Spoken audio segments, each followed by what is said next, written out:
योगसार ग्रंथ है। योगेंद्र देव द्वारा कृत, पृष्ठ क्रमांक 17। अब अपन आज 11 नंबर की गाथा प्रारंभ करेंगे।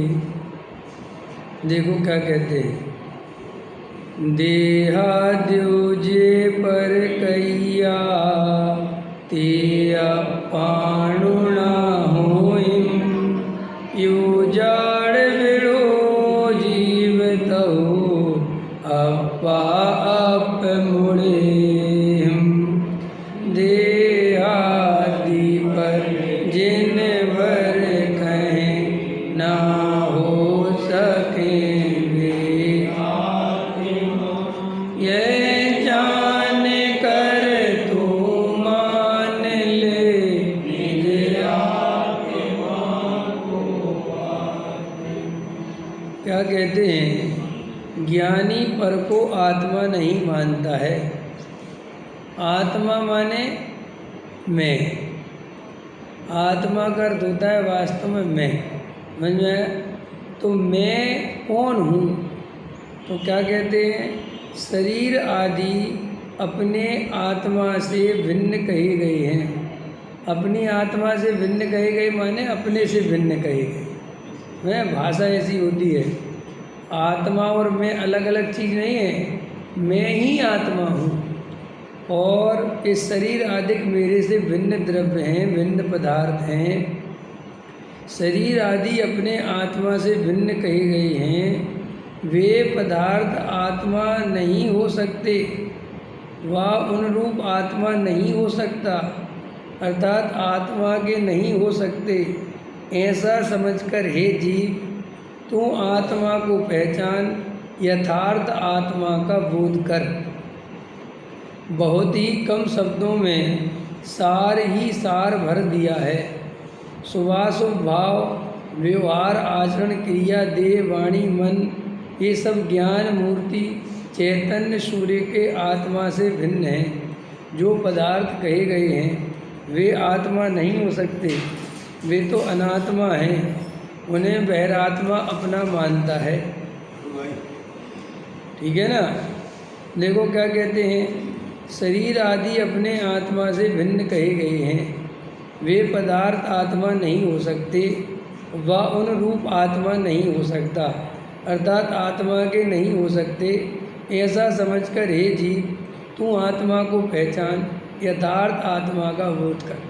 देखो ये शरीर आदि जो हैं ये भिन्न द्रव्य हैं और आत्म जो है अपन है, जो अपन तो ज्ञायक स्वरूप जानने देखने वाले हैं। और अपन अपने को भ्रम से शरीर आदि मानते हैं कि मैं शरीर वाला हूँ या शरीर मेरा है या शरीर ही मैं हूँ। तो कभी कभी इतनी बात सुनने पर भी अपने को इस शरीर आदि से भिन्न आत्मस्वरूप की प्रतीति नहीं होती। प्रतीति नहीं होती माने अपन प्रतीति करते नहीं हैं। क्यों नहीं करते? क्योंकि अपन को सुख की इतनी सुख चाहिए अपन को कि आत्मा की प्रतीति करने से सुख होगा, ये अपन को बात समझ में नहीं आती। अपन को तो ये मान्यता भरी पड़ी है कि पंच इंद्रिय के विषय भोगने से सुख होगा। समझ में आया? कसायों की पूर्ति करने से सुख होगा, क्योंकि हमने आज तक आकसाय भाव में निकसाय भाव में कभी जीवन जिया ही नहीं। हमेशा जो जीवन जिया वो कसाय की पूर्ति करने की इच्छा की पूर्ति करके जिया। हमने कभी वो जीवन ऐसा नहीं जिया कि साहब आकसाय भाव वीतराग भाव में आनंद से जिया हो। अगर वीतराग भाव में आनंद से कभी थोड़ा बहुत भी स्वाद चखा होता तो अपन वीतरागता की ओर बढ़ते। लेकिन अपन को जो सुख दिखाई देता है वो पूरा का पूरा पर द्रव्य में दिखाई देता है, और आत्मा में कोई सुख अपने को दिखाई नहीं देता। अपन को ऐसी मान्यता है कि अपन आत्मा तो है, तुम्हारे कहने से मान लिया, लेकिन मुझे भोगना पर पदार्थों को पड़ेगा। समझ में आया? मैं स्वयं को कैसे भोग सकता हूँ? तो मुझे तो जो कुछ सुख मिलेगा वो पर द्रव्य से मिलेगा, और पर द्रव्य से सुख मिलेगा ये मान्यता के कारण हमारी सारी चेतना, हमारी सारी शक्ति पर द्रव्य में लगी रहती है। समझ में आया? तो अब अपन सुनते तो हैं कि मैं शरीर आदि से भिन्न हूँ, लेकिन हमें सुख का साधन ये शरीर ही दिखता है। दिखता है कि नहीं? ये शरीर इतना प्यारा क्यों है अपने को? सोचो कभी अपन शरीर में कोई दुख तकलीफ आ जाए, कोई परेशानी आ जाए तो अपन इतने परेशान हो जाते कि पूछो मत। हो जाते कि नहीं? क्यों हो जाते? क्योंकि सारे सुखों का आधार ये शरीर ही तो दिखता है। जैसे आपकी आँख फूटते फूटते बच जाए तो आदमी 2-3 मिनट के लिए तो सांस लेता है, बच गए, आँख चली जाती तो क्या हो सकता? तो मर जाता। माने अंधा हो जाता तो बहुत ही हाल। माने अंधा माने भर में देखता ही नहीं तो सुख कैसे मिलेगा? अगर अपनी जवान कोई काट दे तो फिर मैं तो मेरा सुख, भोजन का सुख कैसे लूँगा? फिर भोजन कैसे करूँगा? तो ये पांचों इंद्रियां प्राणों से प्यारी हैं अपने को, क्योंकि ये सारे सुख का आधार ये 5 इंद्रियां दिखती हैं। अपने चेहरे पे एक दाग हो जाए, दाग लग जाए तो आदमी को नींद आना बंद हो जाए कि क्यों? कि ये दाग से मेरी सुंदरता बेकार हो गई। समझ में आया? और वो सुंदरता का भोग करता है शरीर। तो ऐसा प्रति समय इस जीव को पर द्रव्य माने ये शरीर अपने सुख का कारण दिखाई देता है। अगर मैं सुंदर नहीं रहूँगा तो मुझसे कोई प्रेम नहीं करेगा, कोई मेरी तरफ देखेगा नहीं। ऐसे प्रति समय एक सुख के लिए हमेशा दूसरों की तरफ देखता रहता है। इसमें भी अपन को सुख है कि लोग अपने को देखें। ऐसा सुख इसमें कि नहीं? लोग करोड़पति, बड़ी बड़ी गाड़ियाँ, बड़े बड़े मकान ये जो बनाते हैं, इनमें कोई वैसा सुख नहीं है। क्या सुख है भाई? बड़ा मकान बना लिया, बहुत बड़ा बना लिया, 50 कमरे हैं उसमें, ठीक है, तो और किसी के पास एक कमरा है और वो भी एक कमरे में सोता है, उसी पलंग पे सोता है, उसके पास एक एसी लगी, उसके घर में 50 एसी लगे, तो वो 50 एसी चलाएगा कि अपने लिए एक एसी चलाएगा? एक ही चलाएगा भाई, 50 में तो मर जाएगा अगर 50 चलाएगा तो एक ही चलाएगा ना। तो 49 कमरे और 49 एसी और इतना बड़ा मकान, उसे कौन सा सुख दे रहा है भाई? अगर अनुकूलता का सुख कहोगे तो वो तो एक कमरे में जहाँ सो रहा है उतना है। जैसा हमारे 10 कमरा मेहमानों के हैं, हमारे साथ 10 कमरे जो है गेस्ट हाउस है, फलाना है, ठिकाना है, ऐसे जो भी। तो मेरा प्रश्न है उसमें तुम्हें क्या सुख मिल रहा भाई? तो मेहमान आएंगे और जब ये रुकेंगे तब कि तुम्हें अभी क्या सुख मिल रहा है? अरे भूत तो दिखे नहीं दिखे, भाई तुम्हें क्या सुख मिलेगा बता? सोचो कभी आप, हम बहुत बड़ा मकान बनाना चाहिए, किसके लिए? क्या चीज़? इसके पीछे क्या सुख? सिर्फ एक सुख है कि बड़ा मकान होगा तो लोग मुझे बड़ा आदमी समझेंगे। ईमान, हम अपने को बड़ा आदमी समझेंगे, हम सुख का अनुभव करेंगे। रमेश जी बहुत बड़े आदमी हैं, तो ये सुन के इनको बड़ा सुख की अनुभूति होती है। और अगर कोई कहे अरे कुछ भी नहीं है, बहुत गरीब आदमी है, तो इनको बहुत दुख की अनुभूति होती है। तो ये जीव हमेशा इस अनुभूति के लिए मरा जा रहा है कि मुझे कोई बड़ा आदमी कह दे, मुझे कोई सुंदर कह दे, समझ में, कोई मुझे होशियार कह दे, और ये 10-20 शब्द जो डिक्शनरी में लिखे हुए हैं, इनको सुनने के लिए पूरी ज़िंदगी दांव पे लगाता है। लगाता कि नहीं लगाता है? बोलो। वो जब अपन उसमें जाते हैं फ्लाइट में, तो वहाँ वो एयर होस्टेज खड़ी रहती हैं, तो बड़े उससे कहते हैं आइए सर, वेलकम आए। तो कोई मूर्ख होता है, मूर्ख मारे वो सोचता है कि जी हमारा कितने अच्छे स्वागत है, तो वो कहते जी जी पहली बार जावे, समझ में आया कि नहीं आया? वो सोचता है ऐसी इज्जत तो मुझे कहीं नहीं मिली है। ये तो बहुत इज्जत देते हैं, है तो होता है ना है। और ये चुटकुले बनते ना कि एक आदमी पहली बार लाइट में गया तो उसे बड़ी इज्जत लगी, कह रही बड़े अच्छे लोग हैं यार, दुनिया तो बहुत ख़राब है, अच्छे लोग तो यही हैं। तो वो मैडम आवे, वो लड़की आवे, बार बार कहना आई हेल्प यू सर। अभी अच्छा क्या करोगी आप? बोले सर आपको क्या चाहिए? तो ये चाहिए। हाँ सर मिलेगा। तो सोचिए तो बड़ा अच्छे लोग हैं, ना पैसा मांगते ना कुछ कहते, और बिल्कुल ऐसा बड़ी इज्जत से ला के देते। और बैठा रहा, सामान मंगवाता रहा, खाता रहा। समझ में आया? जब फ्लाइट से उतरने की बारी आई तो उसने लगाया 10,000 का बिल ये क्या है कि सर ये बिल है आपका? काहे का बिल है जो आपने लिया है सामान? ये मर गए। ऐसे ही ये जीव ऐसे आता है ना, तो यहाँ थोड़ी शक्ति सामर्थ्य मिलती है, थोड़ा 1 इंद्री 2 इंद्री 3 इंद्री 4 इंद्री से पार करके संगी पंच इंद्री होता है, तो थोड़ी शक्ति सामर्थ्य मिलती है, थोड़ा पुण्य का उदय मिलता है, तो यहाँ एकदम पंच इंद्री के विषय भोगों में एकदम खुश होता है। वाह वाह वाह वाह वाह। अभी पता नहीं है कि इसका बिल आएगा। अपन को तो अभी ऐसा लग रहा है कि ऐसा बड़ी क्या हम कौन सा गलत काम कर रहे हैं, हम कौन सा गलत काम। हर लोगों के दिमाग में ये है, अपन जैसे लोगों के, अपन कौन सा गलत काम कर रहे हैं? रात में नहीं खाते, बाजार में नहीं खाते, जमीकन नहीं खाते, दारू नहीं पीते, सिगरेट नहीं पीते, और कोई गलत काम नहीं करते ईमानदारी से, तो हम कौन सा गलत काम करें? ये सोचता है कि ये करेंगे तो सज़ा मिलेगी, बाकी तो हम तो बहुत अच्छे हैं। अरे सुन, अपने को आत्मा नहीं जानता, अपने को आत्मा नहीं मानता, अपने को शरीर मानता है, इसका फल निगूढ़ है। समझे? अपन को ये 5 पाप ही पाप लगते हैं, जबकि अपने को शरीर मानना ये दुनिया का सबसे बड़ा पाप है। आत्मा की विराधना माने आत्मा होते हुए भी अपने को आत्मा स्वीकार नहीं करना और शरीर आदि परद्रव्य में एकत्र बुद्धि करना, इसका फल निगोध है। चाहे तुम कितने ईमानदारी से कमाओ, चाहे कितने ईमानदारी से शुद्ध सात्विक खाओ, लेकिन अपने को शरीर माना तो ये मिथ्यात्व का सेवन किया तो इसका फल निगूढ़ है। लेकिन ये अपन को पाप नहीं लगता।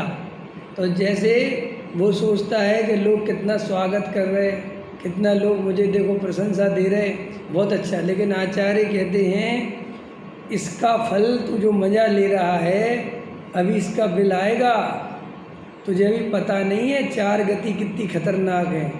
तू जो 1 इंद्री 2 इंद्री 3 इंद्री 4 इंद्री असंगी पंचेंद्री और गरीब मनुष्यों को देखता है, ये सब तेरी ही पर्याय हैं, ये सब तेरे ही रूप हैं। ये सब रूप धारण कर करके अपन यहाँ तक पहुँचे हैं। और यहाँ पर भी अगर अपन ने आत्मा नहीं जाना, नहीं अनुभव किया, तो वापस उन्हीं की वही यात्रा प्रारंभ होने वाली। तो कई लोगों को ऐसा लगता है कि जब आत्मा को जानने से क्या मिलेगा, अनंत सुख मिलेगा, गारंटी से मिलेगा। और तुम्हें जो आत्मा में सुख नहीं मिलता तो वो गलत आत्मा समझने के कारण, गलत प्रतीति होने के कारण। समझ में आया? आत्मा का आनंद क्यों नहीं मिल रहा? जो धर्म के नाम पर इंद्रियों का दमन करेगा, मैं इंद्रियों का दमन समझ गया, माने अंदर इच्छाएं तो हैं और उनको दबा लेगा, और आत्मस्वरूप में श्रद्धान सच्चा होगा नहीं, तो विकृत आराधना होगी। क्या होगी? विकृत आराधना होगी, तो उसको कष्ट मिलेगा। कष्ट मिलेगा तो उसको धर्म कष्ट रूप लगेगा, धर्म आनंद रूप नहीं लगेगा। हम लोगों को धर्म आनंद रूप क्यों नहीं मिल लगता? क्योंकि एक तो अपने को स्वयं का खुद का अनुभव नहीं है, और जिनको अपन धर्मात्मा मानते हैं वे अपने ही अधीन हैं, वे अपने ही सामने जो है झुक रहे, वे अपने से कमज़ोर दिख रहे, वे अपने से ज़्यादा परेशान दिख रहे। तो लोगों को ऐसा लगता है कि धर्म कहने की चीज़ें हैं भाई साहब, सारा सुख तो जो है वो पैसे में है, पावर में है। काहे में सुख है? पावर। अब महाराज जी बड़े सेठ जी को आदर देते फिर रहे, समझ में आया? बड़े भाई साहब आ गए, सेठ जी आ गए, महाराज जी बोलते फिर रहे, तो उसको मन में ऐसा लगता है कि भैया महाराज भी सेठियों के पीछे ही दौड़ते हैं। तो वास्तव में जब आत्मा का यथार्थ श्रद्धान हो, सही समझ हो, और बिल्कुल शरीर आदि से सच्चा भेद ज्ञान हो। सच्चा भेद ज्ञान माने ये शरीर आदि बुरा है, दुख का कारण, ऐसा नहीं। बिल्कुल शरीर और आत्मा अलग अलग पदार्थ हैं, वैज्ञानिक तरीके से दो द्रव्य हैं, और ये शरीर भिन्न द्रव्य है, आत्मा अलग है, और मैं आत्मा हूँ, ये शरीर आदि में नहीं हूँ, ऐसी दृढ़ प्रतीति करे और उस आत्मा में अपनापन करे तो गारंटी से सुख होता है। क्यों सुख होता है? क्योंकि आत्मा ध्रुव है, आत्मा नित्य है, आत्मा सदा काल एक रूप रहता है। और जब उस ध्रुव में अपनापन करता है, उसमें एकत्व करता है, तो ये जो परिणमन हो रहा है शरीर आदि में, इसमें जो रोग शोक और पर्याय, तो उसको अंदर में मेरा कुछ नहीं बिगड़ता, मैं तो वो आत्म तत्व हूँ। तो उस प्रतीति के कारण उस जीव को निरंतर आनंद की प्राप्ति होती है। और जब अपन अपने को शरीर आदि मानते हैं, इनमें तन्मय हो जाते हैं, तो ये परद्रव्य है, और ये अपनी इच्छा के अनुसार परिणमन तो सदाकाल करते नहीं। तो अपने को शरीर माना, और इस शरीर निरंतर बुढ़ापे में जा रहा है या और अवस्थाएं हो रही है, तो भयंकर आकुलता होती है। देखो आकुलता कैसे होती है? परिणमन से होती है कि अपना मानने से होती है। जैसे आपका कोई काम बिगड़ गया या आप परेशान चल रहे हैं, ठीक है कि नहीं, तो मैं आपको सहानुभूति तो दे सकता हूँ कि अरे परेशान मत हो, कोई बात नहीं, ठीक है यार, लेकिन मैं परेशान बिल्कुल नहीं होऊंगा। क्यों? क्योंकि मेरा तुम्हारे में अपनापन नहीं है। लेकिन यही काम मेरे बेटे के साथ हो जाए तो मुझे बहुत आकुलता होगी। तो इसका मतलब आकुलता आई कहाँ से? हाँ, आकुलता पर द्रव्य में जहाँ जहाँ अपनापन है, वहाँ जब अपनी इच्छा के अनुसार परिणमन नहीं हुआ तो आकुलता होनी है। और हम सब आकुलता से तो बचना चाहते हैं। आप लोग ये पढ़ रहे हो, काय के लिए पढ़ रहे हो? ये बच्चे पढ़ते हैं ना, तो काय के लिए पढ़ते? बड़े होके अपन पढ़ते थे तो काय के लिए? ये बड़े होके सुखी हो जाएंगे, अगर पढ़ेंगे लिखेंगे तो सुखी हो जाएंगे। तो हर जीव आकुलता से बचने का ही उपाय कर रहा ना, लेकिन वास्तव में आकुलता से बचने के लिए आकुलता कर रहा है। ये महा उल्टी मान्यता चल रही। आकुलता कर रहा काय के लिए? आकुलता से बचने के लिए। पर द्रव्य को अपनी इच्छा के अनुसार परिणमन कराना चाहता है, काय के लिए? आप पर द्रव्य को अपनी इच्छा के अनुसार परिणमन कराना चाहते हो तो काय के लिए है? कि आकुलता नहीं हो। और आचार्य कहते यही असली आकुलता का कारण। गजब गजब। बोलो, हम रात और दिन जो परेशान हो रहे हैं वो इसलिए तो हो रहे हैं कि हम सोचते हैं कि ये परद्रव्य हमारी इच्छा के अनुसार परिणमन करे तो हमें आनंद आ जाएगा। और मज़ेदार बात है, यही सबसे ज़्यादा दुख का कारण है। अगर अपन परद्रव्य को परद्रव्य मान लें और अपने को आत्मा मान लें ईमानदारी से, और ऐसा श्रद्धान कर लें कि परद्रव्य का परिणमन मेरे सुख दुख का कारण नहीं है, मैं तो इससे भिन्न हूँ, तो आचार्य कहते तुम्हें ऐसा आनंद, ऐसी शांति, ऐसी निराकुलता मिलेगी कि तुम कभी भी लौट कर संसार में रहने नहीं आओगे। आया समझ में? तो देखो आचार्य क्या कहते, शरीर आदि अपने आत्मा से भिन्न कहे गए हैं। क्यों? ये शरीर आदि भिन्न कहे गए हैं क्यों? भिन्न हैं, कहे गए नहीं, भिन्न हैं इसलिए कहे गए हैं। ठीक है, वे पदार्थ आत्मा नहीं हो सकते, व उन रूप आत्मा नहीं हो सकता। आत्मा हो नहीं सकता लेकिन मान सकता है कि मैं हो गया। ये सज़ा होने की नहीं है भाई साहब, ये सज़ा मानने की है। सोचो बात, क्या गजब गजब। तुमने चोरी नहीं करी बिल्कुल भी, समझ में आया, लेकिन माना कि मैंने चोरी करी, इसकी सज़ा ये है। बताओ, मान्यता की सज़ा है, गजब की बात है। पंच इंद्रिय विषय भोग भोगने की सज़ा नहीं है, मानने की सज़ा है कि मैंने भोगी। और आप कहोगे तो ठीक है हम कल से भोगेंगे, लेकिन हम मानेंगे नहीं। भाई साहब सिस्टम ऐसा है, कभी भी जीव मान्यता के बिना भोग नहीं सकता। क्या कहा मैंने? मान्यता के बिना भोग नहीं सकते भाई साहब। अगर आप ये मान्यता निकाल दो कि मैं भोगने वाला नहीं, तो भोग भी ज़्यादा दिन नहीं रह सकते। नहीं समझ में आया? कल डॉक्टर साहब का प्रवचन था तो बोले तुम्हारी मान्यता में ये पत्नी मेरी है, असली बंध का कारण तो वो है। समझ में आया? और मान्यता में पत्नी छोड़ दो। तो डॉक्टर साहब बोले कि अब कोई भाई कहेंगे ये बहुत अच्छा बता दिया, मान्यता में छोड़ देंगे, बाहर में तो रखनी है ना।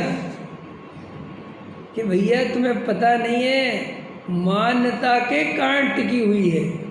अगर अपनी मान्यता वास्तव में सम्यक दर्शन हो जाए, माने सही मान्यता हो जाए, तो ये ज़्यादा दिन तक पंचेंद्रिय के विषय भोग रहने वाले नहीं है। फिर ये पाप बाप फिर ये पाप हमारी मान्यता से चल रहे। आप कहोगे कि वे चक्रवर्ती आदियों के सम्यक दर्शन हैं, सम्यक दृष्टि हैं, फिर उनके पंचेंद्रिय के विषय वो कहाँ रहते हैं? पंचेंद्रिय के विषय उसी भाव से तो मोक्ष चले जाते हैं। नहीं समझ में आया? उसी भाव से भरत जी मोक्ष चले गए कि नहीं चले गए? तो वो भैया वो पंचेंद्रिय के विषय वो कहाँ रहे? आज अपन भी सम्यक दर्शन ले लें अभी इसी समय, तो अपन ये पंचेंद्रिय के विषय भोग पर ज़्यादा दिन नहीं भोग पाएंगे, 2-4 भाव में तो मोक्ष ही चले जाएंगे। और अगर अपन मिथ्या दर्शन रखा और बाहर में पंचेंद्रिय के विषय भोग छोड़े, तो कितना ही छोड़े। बड़े पंडित जी कहते थे, आत्मज्ञान के बिना बाहर में कितने विरसशील संयम धारण करे, कितनी बड़ा त्यागी वृत्ति बन जाए, जैसे ही यहाँ से मरेगा वापस ज्यों का त्यों उन भोगों को ग्रहण करेगा। समझ में आया? क्योंकि अंदर में मान्यता नहीं बदली। मैंने विषय भोग छोड़े, मैंने पंचेंद्रियों के भोग छोड़ दिए, मैं त्यागी, मैं वृत्ति, इस मान्यता पूर्वक मिथ्यात्व का सेवन करता है, तो वहाँ वो त्याग व्रत आदि करने से स्वर्ग आदि तो चला जाता है, लेकिन वहाँ जैसे ही स्वर्गों में पंचेंद्रिय के विषय भोग मिलते तो झपट्टे मारता है। समझ में आया? क्योंकि यहाँ तो अज्ञानता से देखा देखी दमन तो कर लिया, भय के कारण दमन तो कर लिया, भय है ना इधर इस पर्याय में, और वैसे ही देवगति में गया तो एकदम फिर वो पंचेंद्रिय के विषय भोगों में चला गया।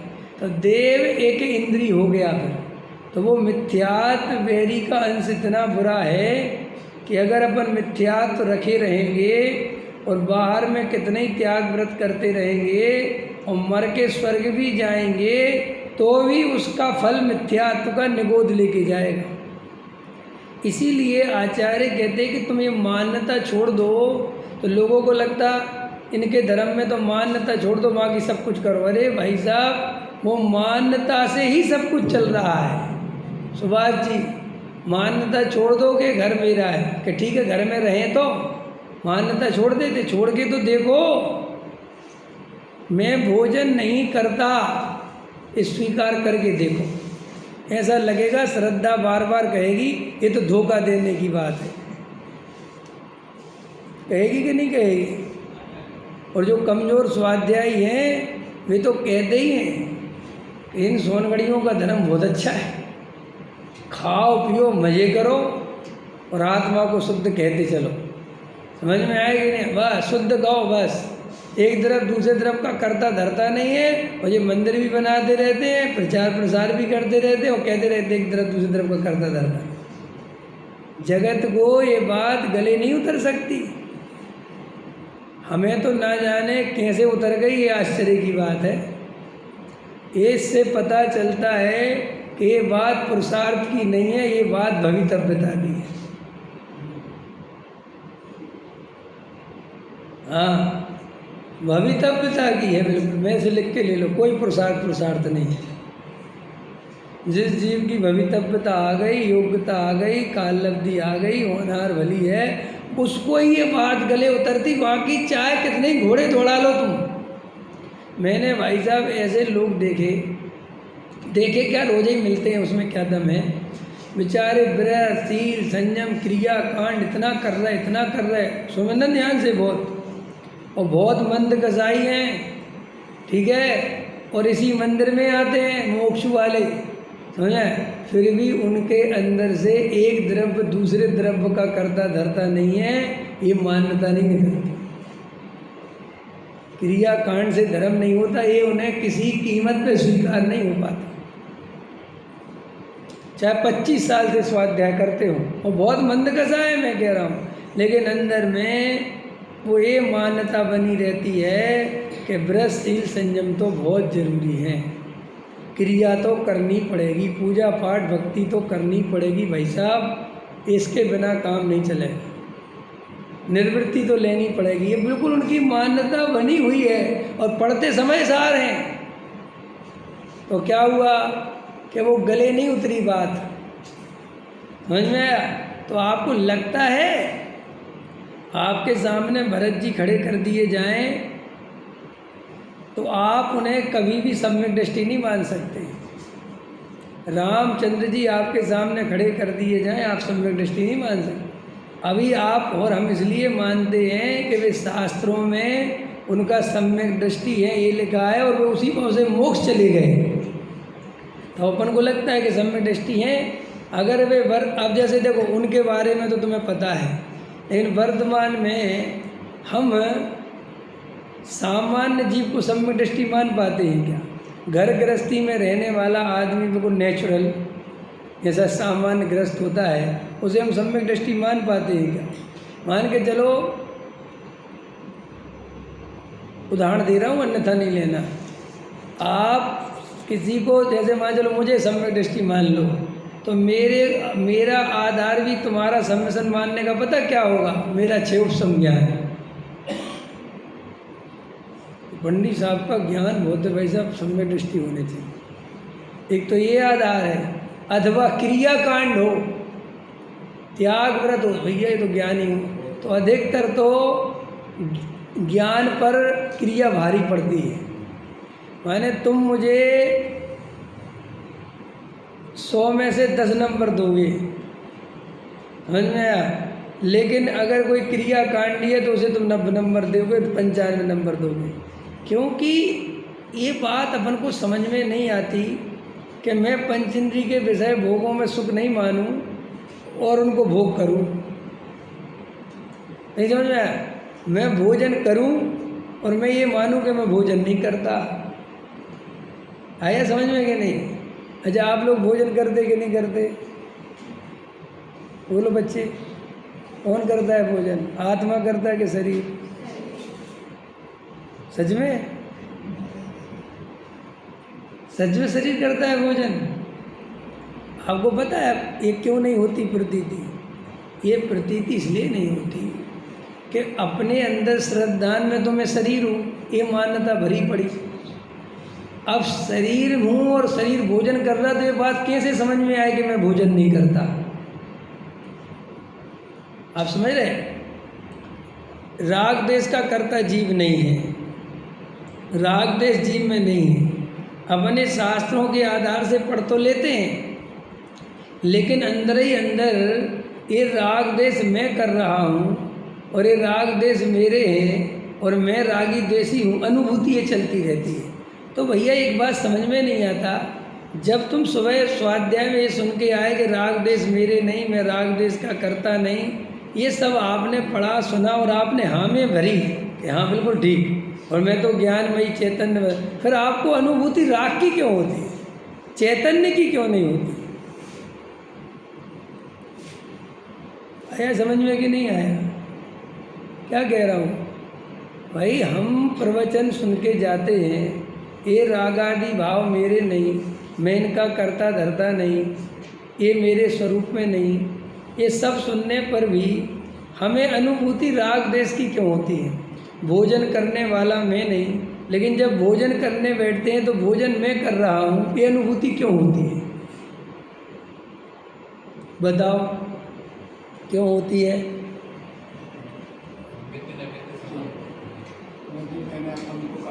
हैं? हाँ बोलते जाओ, बोला करो। हाँ बराबर, कैसे चलेगा? हाँ बहुत अच्छा। तुम क्या कह रहे हो नरेश जी? क्या कह रहे हो? अभी आए, सुना नहीं अभी तो। सुभाष जी क्या कह रहे हो बताओ? सुभाष जी को भी इतना स्वाध्याय नहीं है। तुम बताओ, पुराने मोक्षु हैं? जे अरुण जी मोक्षुओं के साथ घूमते बहुत है, लेकिन मोक्षु है नहीं। समझ में आया कि नहीं आया? बोलो अरविंद जी, कहना हम ना घूमते ना मैं। समझ में आया कि नहीं आया? बोलो भैया। प्रश्न ये है, अनुभूति श्रद्धा से होती है, ज्ञान से नहीं होती। तुम्हारे ज्ञान में दुनिया भर की बातें आती रहती हैं, तुम सुनते रहते हो, समझते रहते हो, लेकिन जो अनुभूति है वो प्रतीति से होती है। वो प्रतीति तो बदली नहीं। वो प्रतीति में तो राग देश में कर रहा हूँ, ये मान्यता भरी पड़ी बिल्कुल। अब ये थोड़ी देर के लिए ज्ञान में सुन के चला जाता है कि राग देश का कर्ता मैं नहीं हूँ, तो वो सुन के ही चला जाता है, लेकिन वो अंदर में प्रतीति नहीं बदलती। तो हमारी प्रॉब्लम यही तो है कि वो प्रतीति नहीं बदलती, तो हमें अनुभूति नहीं होती। अब अनुभूति हमें उसकी होती है, किसकी? पर की, राग देश की, कसाय की, देह की। तो आपको लगता है कि साहब ये तो बहुत मुश्किल है, हम क्या करें साहब, हमारी क्या गलती है? प्रवचन में भी आ रहे, स्वाध्याय में भी आ रहे, सब सुन रहे, सब कर रहे। तो फिर एक तो मेरी ऐसी अपनी धारणा एक दिखती है मेरे को कि एक तो हम गहराई में बिल्कुल भी नहीं जाते, बिल्कुल कि मेरी अनुभूति क्या चल रही है। एक तो अपन बेहोश बहुत हैं, बेहोश ऐसे हैं, मंदिर में आते हैं तो मंदिर के हो जाते हैं, समझ में आया? घर में जाते हैं तो घर के हो जाते हैं, व्यापार में जाते हैं तो व्यापार के हो जाते हैं, समझ में आया? थकने की बात नहीं है, हर तरफ से बटोरने में लगा है। मंदिर में आता है तो सोचता सब में दर्शन हो जाए, आया समझ में? और फैक्ट्री में जाता है तो करोड़पति बन जाए, 2 पार्टी और नहीं मिल जाए, हैं? एक ग्राहक, समझ में आया कि नहीं आया? और पत्नी के सामने जाता है तो अच्छा पति बन जाऊं, ये मुझे बहुत प्रेम करे, ये मुझे बुरा भला ना कहे, लेकिन वो तो मानती नहीं, समझ में? वो तो कहेगी। लोग समझते हैं पति पत्नी की इतनी लड़ाई क्यों होती है? भाई साहब होना ही चाहिए, क्योंकि ज़बरदस्ती जो बंधन हो गया है ना, जीव रहना चाहता नहीं, बंधन है, अब झेल रहा है, निभा रहा है, तो तकलीफ तो है, कसाय तो है ही ना। अब वो छोड़ के जा सकता नहीं, कह सकते, लड़ाई निकलती वो किसी ना किसी रूप में। अपनी कसाय निकालने का उपाय क्या है जीव का? तो कुछ ना कुछ निकालता है। लोग सोचते पता नहीं, ऐसा कुछ नहीं रे भाई। इस जीव को जिससे सबसे ज़्यादा अपेक्षा होती है, उसी से सबसे ज़्यादा दुखी भी होता है। पत्नी हमेशा सबसे ज़्यादा दुनिया में दुखी होगी तो पति से होगी। तो भैया पति ने ऐसा क्या कर दिया? कर नहीं दिया, उसका सारा संसार पति है, इसलिए उसके सारे दुख का कारण भी पति है, क्योंकि वो सारी सुख की इच्छा किससे करती है? और दुनिया में कोई भी द्रव्य तेरी पूरी इच्छाओं के अनुसार तो परिणमन कर ही नहीं सकता किसी कीमत में। अब ये पति को चाहती है रिमोट कंट्रोल की तरह, मशीन की तरह, जब कहूँ उठ जाए, जब कहूँ बैठ जाए, जब कहूँ खा ले, जब कहे मत खाओ, जब कहूँ रुक जाओ, जब कहूँ सो जाओ। तो अब वो मशीन तो है नहीं, वो तो जीव है। नहीं समझ में आया? भाई मशीन ऐसी होती है कि जहाँ से गाना सुना वहाँ से फिर सुन लो, पीछे से सुन लो, आगे फॉरवर्ड कर दो, लेकिन आत्मा में तो फॉरवर्ड नहीं कर सकते ना। जैसा है वैसा है। और उसे जब भूख लगेगी तो लगे, ये चाहती कि जैसा मैं चाहती हूँ ये वैसा रहे। ऐसे पति चाहता है मैं जैसा चाहता हूँ ये वैसी रहे, अब वो वैसे तो रहते नहीं। इसीलिए हर 2-4 दिन में लड़ाई स्वाभाविक है, और ये उनकी नहीं, तुम किसी के भी साथ रहने लगो। समझ में आया? लेकिन जितनी अपेक्षा तुम्हारी बढ़ जाएगी तो लड़ाई झगड़ा फैलेगा। तो मैं क्या कह रहा था कि हम मंदिर में आए तो सम्यक दर्शन चाहते हैं, घर में जाए तो पति बढ़िया बन जाए, बच्चों के अच्छे पिता बन जाए, समाज में जाते हैं तो श्रेष्ठी बन जाए। समझ में आया? मंदिर में अगर श्रोता है तो श्रेष्ठ श्रोता बन जाए, वक्ता है तो हमारा प्रवचन सारी दुनिया में चला जाए। और क्या बच गया?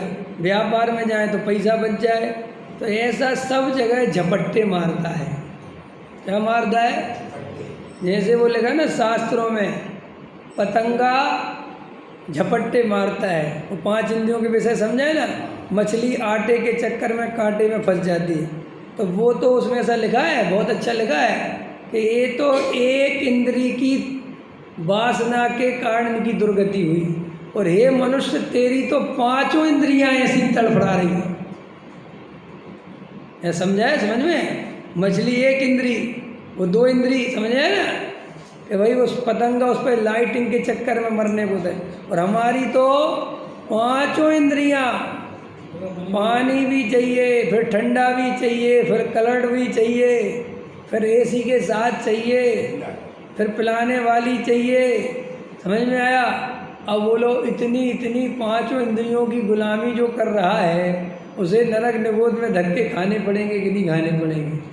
तो हमने बेहोशी में जीवन जीना सीखा है। अपन अनर्गल बहुत बोलते रहते हैं, होशपूर्वक नहीं बोलते, अपन बहुत अनर्गल बोलते हैं। इतना अनर्गल बोलते जाते हैं, हवा में बोले जाते, आत्मा शुद्ध है, आत्मा गायक है, आत्मा राग द्वेष का करता नहीं, बोलते जाएंगे, बोलते हैं, और अंदर में कभी भी अपनी प्रतीति चेक नहीं करता कि ऐसी मेरी प्रतीति हुई कि नहीं हुई। निश्चयाभासी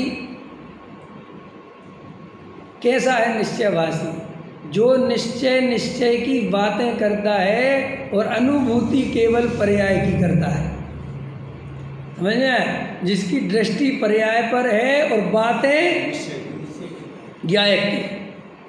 समझ में आया? जो पंच इंद्री के विषय भोगों में रस लेता है, उनमें सुख मानता है और बातें करता है निश्चय की, तो वो निश्चयाभासी है। समझ में आया? अब ये बारीक अंतर है। अब ये अंतर कैसा है भाई साहब? जो मैंने लाइन बोली, इस लाइन में पता कितना अंतर है? जैसे मैंने बोला पंच इंद्री के विषय भोगों में रस लेता है, मजे मानता है, और बातें काय की करता है? निश्चय की। अब आप ये अंतर कैसे ढूंढोगे कि विवेक कुमार पंच इंद्री के विषय भोगों में रस लेता है कि नहीं? अब मेरे में क्या कहना चाहता हूँ, तुमने जल्दी बोल दिया हाँ, लेकिन हम कह रहे हैं हम गहराई में तो नहीं जाते किसी चीज़ की। जाओ उसकी गहराई में जाओ। आपको कैसे पता चलेगा कि मैं पंच इंद्री के विषय भोगों में रस ले रहा हूँ कि नहीं ले रहा हूँ? या आप अपने बारे में खुद बताओ। अधिकतर अपने बारे की तो छोड़ो, भी दूसरे के बारे में बताओ। आपको मैंने निश्चयभासी की परिभाषा बताई ना, कि जो निश्चय की बातें तो करे, आत्मा शुद्ध है, गायक है, राग आदि रूप होता नहीं, और पंच इंद्रिय के विषय भोग में सुख माने, रस लेवे, वो निश्चयभासी। यही बोला ना मैंने, पर्याय दृष्टि रखे और द्रव्य की बातें करे। ठीक है? अब ऐसे में कोई यहाँ पे व्यवहारी बैठा हो तो वो तुरंत पकड़ेगा। ये देखो आज पंडित जी ने मान लिया ना ये बात, कि आत्मा की कोई बातें करने से कुछ नहीं होता, पंच इंद्रिय के विषय भोग छोड़ने चाहिए। देखो निकल आया ना उसमें से। और अधिकतर पंडितों को जो लोग मिथ्या दृष्टि मानते हैं वो इसी आधार पर मानते हैं। जैसे अभी तुम मेरे बारे में किसी से पूछना, जो मेरे दुश्मन है, दुश्मन माने जो मुझे लाइक नहीं करते, तुम उनसे पूछना कि तुम विवेक जी के प्रवचन क्यों नहीं सुनते या विवेक जी को पसंद क्यों नहीं करते, तो क्या कहेंगे? बातें बहुत अच्छी अच्छी करते हैं, इसमें कोई बात नहीं है, लेकिन क्रिया परिणति अच्छी नहीं है, आचरण नहीं है। आज समझ में?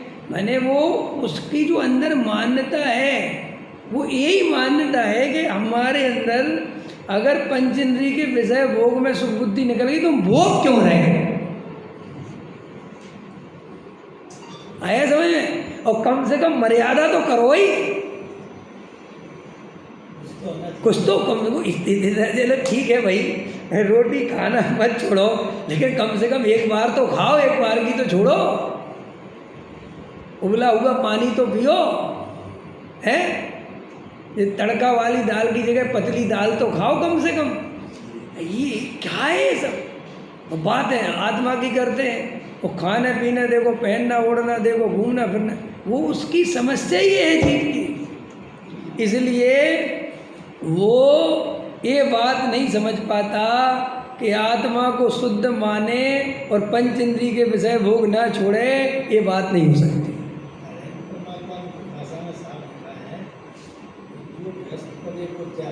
हाँ हाँ बराबर, हाँ समझ में आ रहा ना? अभी अपनी समस्या बहुत जल्दी अपन बोलते हैं चीज़ों को। एक तो क्या होता है, बेहोशी में आत्मा रट लिया, बेहोशी में शुद्ध नहीं की बातें सीख ली, बेहोशी में आत्मा ऐसा है, आत्मा ऐसा है और ऐसा है, और राग को छूता नहीं, और दिन भर अनुभूति चलती रहती है काय की? पर्याय की। अब बोलता क्या है वो? निश्चय की बात है। तो वो ये विचार नहीं करता कि मैं जो बोल रहा हूँ ऐसी मेरी प्रतीति कहाँ हो रही है, ऐसी मेरी अनुभूति कहाँ हो रही मेरे को। मैं बोलता तो जल्दी से हूँ कि आत्मा भोजन नहीं करता, बड़े जोर जोर से बोलता हूँ, लेकिन जब मैं भोजन करने बैठता हूँ तब मुझे याद ही नहीं रहता कि मैं भोजन नहीं करता। मैं तो बिल्कुल तन्मय होकर भोजन करता हूँ और मुझे भोजन में से आनंद आता हुआ दिखता है। आया समझ में? तो आचार्य कहते हैं कि सम्यक दर्शन क्यों प्राप्त नहीं होता? ये विषय भी सीख लेता है, बातें भी सीख लेता है, लेकिन सब सीखता बेहोशी में है। और फिर इतना गाफिल रहता है, इतना गाफिल रहता है, जैसे मान के चलो किसी की पंडितियाई मार्केट में चल गई, मेरे में क्या बोल रहा हूँ, किसी की पंडितियाई चल गई, भाई फेमस हो गया, बड़ा पंडित बन गया कोई, लोग बड़े उसके वो हो गए, तो वो उसमें इतना गाफिल हो जाता है कि वो पूरे टाइम आत्मा की बात सुनाता है और मज़ा पंडितियाई में लेता है। उसे ये होश ही नहीं रहता कि माँ मिथ्यात्व चल रहा मेरे अंदर। क्योंकि आप थोड़े बहुत होश, जो आपको थोड़ा बहुत होश आता भी है वो कष्टों में आता है। जब आपके अनुकूल परिणमन नहीं हो तो थोड़ा आदमी जागृत भी हो गए, समझ में आया? लेकिन बाहर में पुण्य का उदय आ गया पंडित जी का। महाराज जी को बिल्कुल जहाँ जाते हैं लाखों जनता इंतजार कर रही है, समझ में आया? और दूध से पैर धुल रहे हैं और थाली हो धुल रही है और जय जयकारा गुरुदेव का, अब ढोल बजारे बज रहे हैं, बड़ी स्टेज लग रही है, और वे बैठ के वहाँ समझा रहे आत्मा शुद्ध है। समझने ध्यान से। आचार्य कह रहे सब बेहोशी में बोल रहा है, क्योंकि उसकी अनुभूति क्या चल रही है, वो ही संसार की चल रही है। हम लोग इतना बोलते पैसे में सुख नहीं, पैसे में सुख नहीं, पैसे, लेकिन हमारी सारी ताकत, सारी चेतना रात और दिन पैसे के चिंतन में ही लगी है। नहीं साहब हम मंदिर में आते तब तो नहीं लगी रहती। ये तो तुम इधर आ गए और तुम्हें पता है यहाँ पैसे का चिंतन नहीं करना, यहाँ आत्मा का चिंतन करना, तो आत्मा का करते हो। ये सारी चीज़ पता सिस्टम कैसे है। बोलो वांस पूज्य भगवान की जय। किसकी जय बोली मैंने? अचानक से होता है ना पूजा करते करते, जैसे अपन को नहीं पता था कि आज वांस पूज्य का मोक्ष कल्याणक है, तो अपन तो आज पारसनाथ की भक्ति में लगे थे। तो मैं एकदम आया कोई से बांस पूछ भगवान की, जय भैया बांस पूछ की क्यों बोल रहे? बोले आज बांस पूछ का, अरे डायरेक्शन बदलो। तो डायरेक्शन बदली और तुरंत किसकी जय बोलने लगा? बांस पूछ भगवान की जय। तो तुम क्या सोचते हो कुछ होश आए उसको, कुछ को समझ में आए? अरे उसे तो जय बोलने से मतलब है, उसे तो पूजा करने से मतलब। तुमने बांस पूज की बोल दी तो चलो बांस पूज सही, और आज चूंकि इनका मोक्ष कल्याण है तो भाई इनकी ज़्यादा करो। आज के दिन जे गए थे, बाकी अंदर में चाहे बांस पूज की करवा लो चाहे पारसनाथ की करवा लो, सब बराबर है। ऐसे ही अपन मंदिर में आए तो ये मान्यता रहती कि मंदिर में आ गए तो यहाँ व्यापार आदि के बारे में नहीं सोचना। समझ में आया कि नहीं? आप पूजा कर रहे हैं तो थोड़ा तो उतनी देर के लिए अपन सोचते कि हमने कुछ नहीं, वो सब तुम्हारे अंदर भरा पड़ा है, वो सारा खेल प्रतीति से चल रहा है। समझ में आया? और बाहर गए तो फिर मंदिर की बात खत्म हो गई। विकल्प तो आते हैं हमारा, मेरा कहना था वो विकल्प आते हैं तो भी निषेध करता है। अरे प्रवचन सुनो यार, कहाँ की विकल्प कर। लेकिन अभी यहाँ से बाहर जाएगा ना तो फिर ये मंदिर की बात बिल्कुल ही निसार देगा। अब तो फैक्ट्री में पहुँच गए, निकालो तो माल निकालो, कौन सा क्या अभी क्या ये बात खत्म हो गई। तो जहाँ सब ओर से बटोरने में लगा है उसे कभी सम्यक दर्शन प्राप्त नहीं हो सकता। सम्यक दर्शन प्राप्त करना है तो एक त्रिकाली ध्रुव भगवान आत्मा के अलावा किसी पर द्रव्य में रंच मात्र भी ममत्व नहीं चाहिए, एकत्व नहीं चाहिए, कर्तृत्व नहीं चाहिए। मैं ध्रुव तत्व हूँ, रात और दिन इसकी खुमारी में रहे और इसमें तृप्त रहे। क्या कहा मैंने? हाँ, कृत अनुभव करे कि मैंने जो ध्रुव तत्व समझा है, मैंने जो आत्म तत्व समझा है, मुझे अब इसके अलावा कुछ नहीं चाहिए। मैं तो सब कुछ हो गया। कोई कहे कि फला ढिका ये वो, उसे अंदर से कुछ आवे ही नहीं भाव, वो अपने आप में तृप्त तृप्त तृप्त तृप्त समझते हो कि नहीं? ऐसी तृप्ति का अर्थ होता है कि एक आदमी ने करोड़ों अरबों रुपए कमा के छोड़ दिए, समझ में आया ना? करोड़ों अरबों खरबों, और वो तृप्त हो गया कि पैसे में, और वो साधु बन गया। अब उसके सामने तुम कितने ही पैसे की बातें करो, उसे रंच मात्र भी विकल्प नहीं आता। ये कहलाती तृप्ति। अभी अपन किसी चीज़ से तृप्त हैं? बोलो किस चीज़ से तृप्त हो? आपके सामने वो बात करें और आपके अंदर वो भाव नहीं आवे। अभी पैसे की बात करें तो लार टपकने लगेगी, अभी मानादिक के पोषण की बात करें तो लार टपकने लगेगी। बोलो देखो, मैं एक बता दूं आप लोगों को सूचना के तौर पे, 6 महीने बाद मैं भी एक प्रश्नोत्तरी निकालता हूँ और सोने का गिलास बांटूंगा मैं, और सोने के गिलास के दानदाता वज्र सेन जी हो गए नहीं? आओ, उनको ही पता है, जे भी गप मारा तो बनी मान लो। है रमेश जी, मजाक नहीं कर रहे?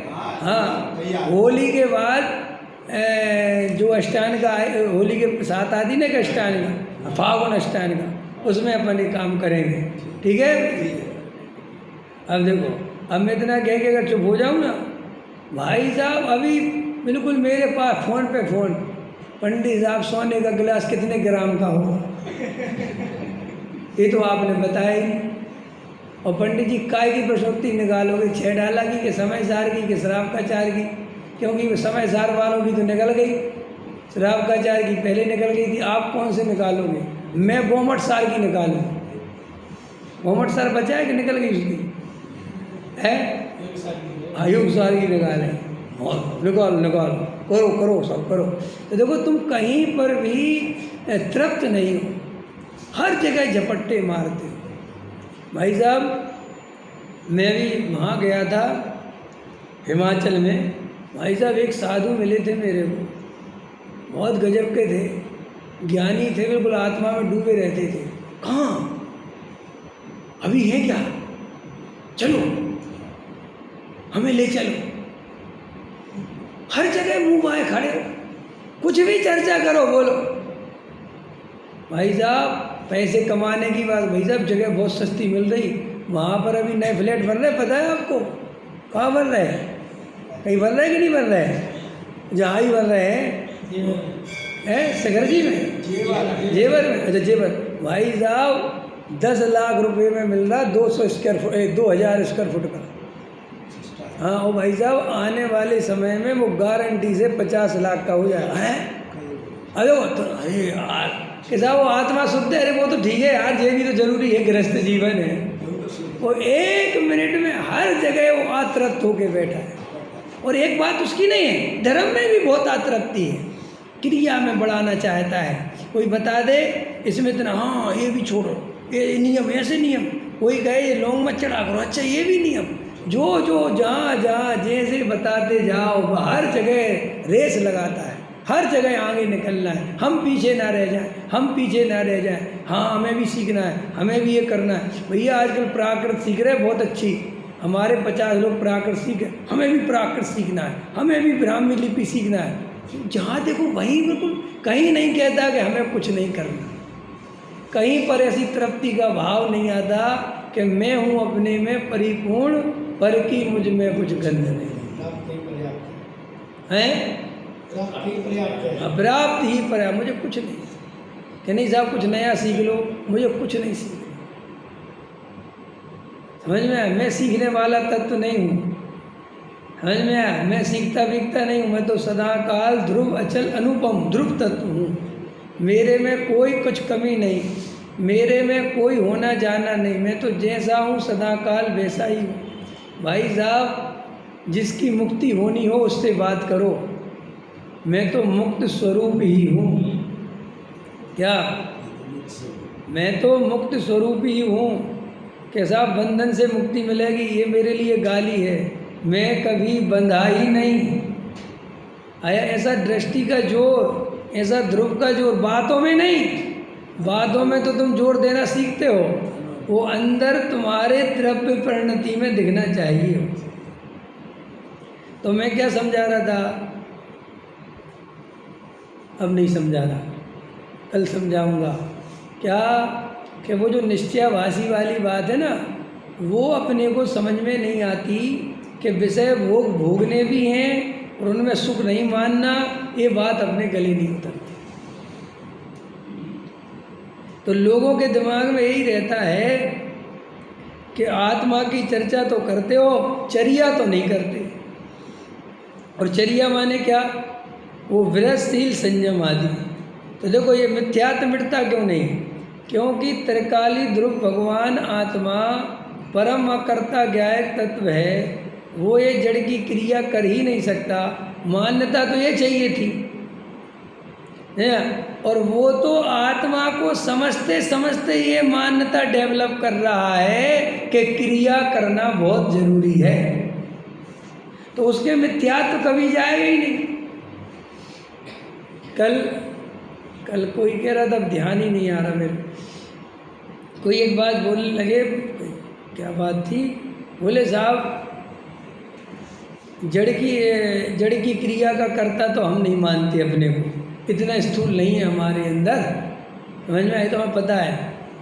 हमने कहा उनसे ये पूछना कि जड़ की क्रिया के कर्ता तो तुम नहीं हो, लेकिन क्रिया करना जरूरी है कि नहीं?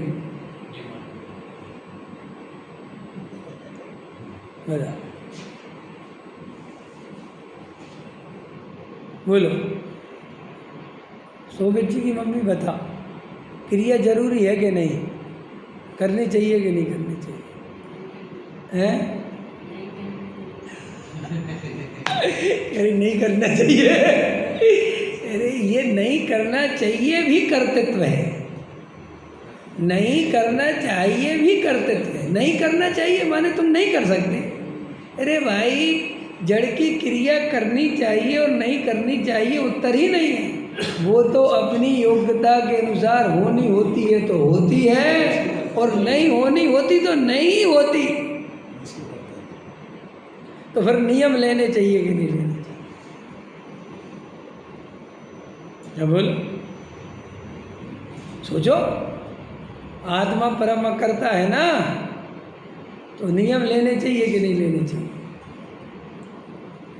अब सोचना, कल सोच के आना। लगाओ विवक्षाएं, लगाओ विवक्षाएं। सब पंडित हैं, लगाओ विवक्षाएं। किससे लेनी है? तो अपने से, लोग स्वयं से। क्या नियम लेना चाहिए? अब उस लेना क्या है? भाई साहब, एक ही नियम है, समझ में आया कि नहीं आया? कि होता स्वयं जगत परिणाम, मैं जग का क्या करता काम। ये स्वीकार कर लिया, और यही नियम है कि इसे कभी अस्वीकार नहीं करेंगे। बताओ वृश्चिक संयम फिर कैसे पलेंगे? फिर प्रतिज्ञा, अरे भाई साहब वो स्वरूप में रमता है, समझ में आया?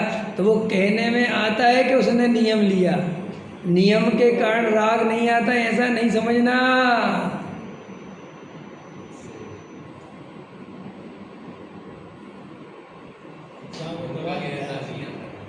तुम्हें जमी कंद खाने का राग नहीं आता क्योंकि तुमने नियम ले रखा है। समझ में आया कि नहीं आया? और असली नियम क्या है कि हमें खाने का राग ही नहीं आता, इसलिए नियम है। अंतर पड़ा कि नहीं पड़ा? बोलो। बसन जी मीठा नहीं खाते ना, नियम ले रखा है मीठा नहीं खाने का। तो मान के चलो ने 1 साल का लिया, तो 1 साल जैसे ही पूरा होगा अगले दिन ले आओ। झपट पड़ेगा, ऐसा मैं नहीं बोल रहा।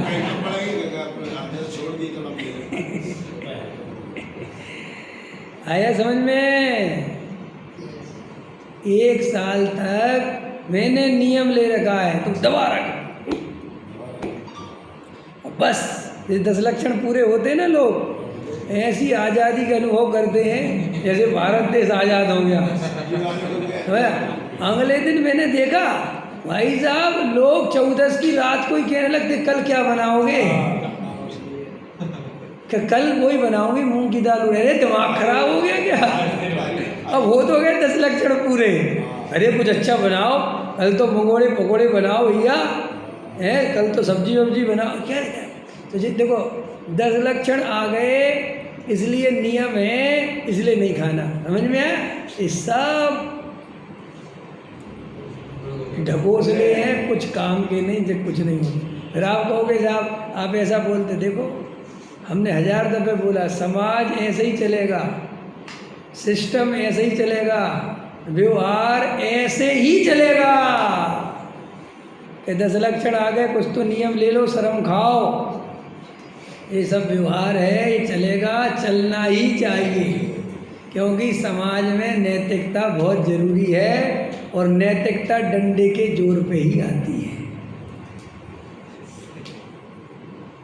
क्या नरेश जी, तुम्हें अगर हेलमेट, तुम गाड़ी नहीं चलाते, जो गाड़ी चलाते ना वे लोगों के बारे में पता है। हाँ, हमारे ये तो बहुत खतरनाक आदमी है। कौन? क्या नाम? देवेंद्र जी। ये बड़े खतरनाक आदमी है, ये ट्रेन में नहीं बैठ सकते, बस में नहीं बैठ सकते, पता समझ में? किसी में नहीं बैठ सकते, ये केवल स्कूटर में बैठ सकते। तो ये क्या है, इनको सब में प्रॉब्लम होती है, दिक्कत होती, कार वगैरह में नहीं बैठते, कहीं जा नहीं सकते। हाँ, ये तो मुझे ही पता चला। तो बताओ, अभी घेवरा मोड़ गए तो सुबह से अपना हेलमेट लगा के घेवरा मोड़ चले गए, दूर दूर चले जाते स्कूटर से। अब वो हेलमेट काहे से लगाता है आदमी? कि वो पुलिस के भय से लगाता है। सफ़ेद कपड़े वाले देखे और वो हेलमेट लगा लिया। अब मान के चलो देवेंद्र जी, सरकार ये कह दे कि देखो जी तुम्हारी सुरक्षा तुम्हारे हाथ में, हम आज से कोई चालान नहीं, तुम चाहे बिना बेल्ट के गाड़ी चलाओ और चाहे बिना हेलमेट के गाड़ी चलाओ, हमें कोई लेना देना नहीं। बताओ कितने आदमी बेल्ट लगाएंगे, कितने आदमी हेलमेट लगाएंगे? सोचो, सब बोलो। आप समझ रहे मैं क्या कहना चाहता हूँ? सरकार भी जानती है कि जुर्माना रखोगे डंडे के जोर पे ही सही चलेंगे। ऐसे ही धर्म भी जानता है कि इनको डर दिखाओगे, नरकादि का भय बताओगे, ये खाओगे तो मर जाओगे, पाप लगेगा तो ही छोड़ेगा ये। समझ में आया? और 10 लक्षण के नियम कायदे कुछ तो होने चाहिए, तो ये भय से धर्म चलता है। तो आप कहोगे साहब ये तो गलत बात है। नहीं, समाज का धर्म भय से ही चलेगा। अगर तुम समाज में भय नहीं रखोगे तो आदमी जो स्वच्छंद प्रवृत्ति करेगा उसकी आप कल्पना नहीं कर सकते। क्यों? क्योंकि उसके अंदर पाप भरा पड़ा हुआ है। तो अब पाप भरा पड़ा हुआ है तो साहब उसको व्यक्त कर दो, समाज में नुकसान हो जाएगा, तुम्हारा खुद का नुकसान हो चलेगा। नहीं समझ में आया? एक आदमी चोरी करे और सज़ा मिले, ये दंड संहिता है ना। कोई कहे कि साहब गरीब था इसलिए चोरी कर ली, इसलिए अपन तो चोरी करने की अनुमति दे दो, तो फिर क्या होगा? फिर कमाने कौन जाएगा? तो समाज का सिस्टम समाज में, और धर्म बिल्कुल जुदी चीज़। समाज के सिस्टमों में रहकर धर्म नहीं होता। आपको अंदर में बिल्कुल स्वयं अपना अनुभव करना पड़ेगा, स्वयं निर्णय करना पड़ेगा, स्वयं की कसाई चेक करनी पड़ेगी, स्वयं की अनुभूति क्या चल रही है, स्वयं का श्रद्धान क्या चल रहा है, ये स्वयं अनुभव करना पड़ेगा और किसी को बताने नहीं जाना है। एकांत में चुपचाप बैठ के अपनी जीवन की अनुभूति स्वयं देखो कि मेरे अंदर क्या प्रतीति है। समझ में आया? ये जगत तुम्हें कुछ नहीं देगा। ये बात समझ में आई बसेन जी? नियम वाली, कि तुम नियम के चक्कर में पालते हो और ज्ञानी को भाव नहीं आता इसलिए वो नियम बन जाता है। आया समझ में कि नहीं? फिर ये बाहर में घोषणा करने की क्यों जरूरत पड़ती है? ये पता है आप लोगों को? ये ब्रह्मचर्य की, ये प्रतिमाओं की जो घोषणाएं होती हैं ये क्यों होती हैं? इसलिए कि तुम उनके साथ व्यवहार वैसा करो। जैसे उनने ब्रह्मचर्य हैं, वो कोई ब्रह्मचारी जी हैं, अब अगर वे उनकी ड्रेस हमारे जैसी घूम घाम के पहने तो तुम उनके गले में हाथ डाल के घूमने लग जाओगे, उनसे कुछ भी मजाक करने लग जाओगे। तो उनके साथ एक मर्यादा का सिस्टम आपके अंदर आ जाए और उनको डिस्टर्ब ना करो, इसके लिए वो बाहर से वो ब्रह्मचारी जी। आया समझ में? ये असलियत है ये सब। जैसे पहले का, जैसे जे अन्नमतियों में, अभी अपने गांव देहातों में छोटे छोटे बाप मरदा तो सिर घुटवा देते हैं, देखे तुमने? हैं? तो क्यों घुटवा देते सिर? उसका क्या क्या क्या क्या क्या ज़रूरत है उसकी? पता लग जाएगा। हाँ, इसीलिए कि भैया उसका सिर घुटवा दो तो वो अलग दिखने लगेगा और एक पहचान हो जाएगी कि इसके घर में कोई दुख हुआ है, कोई इसके पिताजी मर गए, इसकी माँ मर गई, ताकि कोई मोहल्ला पड़ोस गांव का आदमी उससे मजाक नहीं करे, उससे कर्जा मांगने नहीं आए। हमारे चलो उसको पैसा देना हो, वो बेचारा दुखी, उसका बाप मर गया, तुम पैसा मांगने पहुंच गए, ला मेरे पैसे दे। तो उन्होंने कहा कि भाई एक ऐसी पहचान रखो कि 20, 25, 50 दिन ऐसे कोई परेशान नहीं करे कि बेचारे का बाप मर गया।